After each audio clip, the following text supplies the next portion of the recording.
the host genome and enters back into that lytic cycle. Now, this excision process is going to be important, okay? This process here is very important. Also, the process in the lytic cycle, I want to go back here real quick. This step right here, you see how the purple is the host genome? See how all the host genome gets broken up into pieces? That's going to be important as well. So those are two steps there that are kind of, they're very minute little details, but they're going to become important when we talk about the process of transduction. So here is our lytic cycle. When phage lambda infects E. coli, either the lytic or the lysogenic cycle may be followed. In both cases, the first step involves the phage attaching to the host cell and injecting its DNA into the host cell.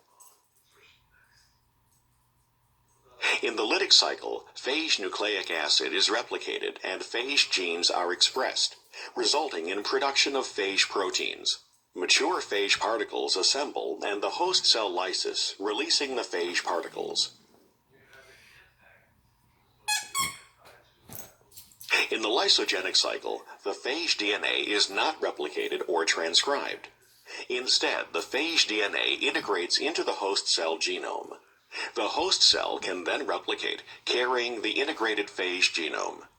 The integrated DNA is referred to as prophage DNA, and the host cells carrying the prophage DNA are said to be in the lysogenic state. When the cells are exposed to ultraviolet light or to certain chemicals, phage induction occurs.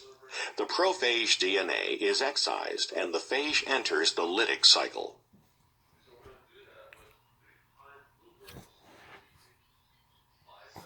And that is the lysogenic cycle.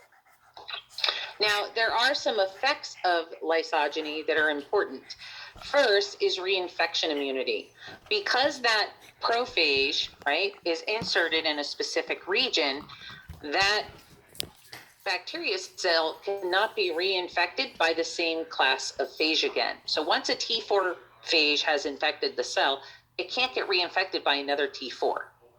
Now, it could be infected by a different bacteriophage, but each phage is going to find its own place within that genome. So once that place is found, that insertion point or that door is opened for that bacteriophage to insert its genome, it's not going to be able to be reinfected. Now, the other is what's known as lysogenic conversion.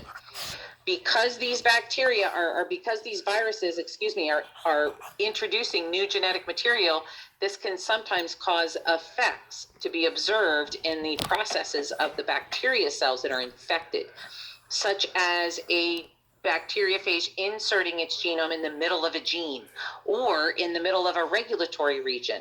It all just depends on where this bacteriophage gets introduced and if that bacteriophage brings any genetic material with it that the cell may possibly use. So lysogenic conversion is when we see changes in the phenotype of a cell. Reinfection immunity just simply is not about changes to the cell. It's just simply about the inability of a virus to infect a cell twice. Yep. So lysogenic conversion, what are some of the results here? Well, sometimes prophages, the viral DNA that's being inserted, that prophage may carry genes from a previous host, may accidentally have picked up some genes during a process known as transduction, and those genes get carried over into newly infected cells. Many times those genes are things like toxins, antibiotic resistance, and new forms of metabolism. New forms of metabolism is a process, by the way, just so you have a little terminology here, known as dissimilation.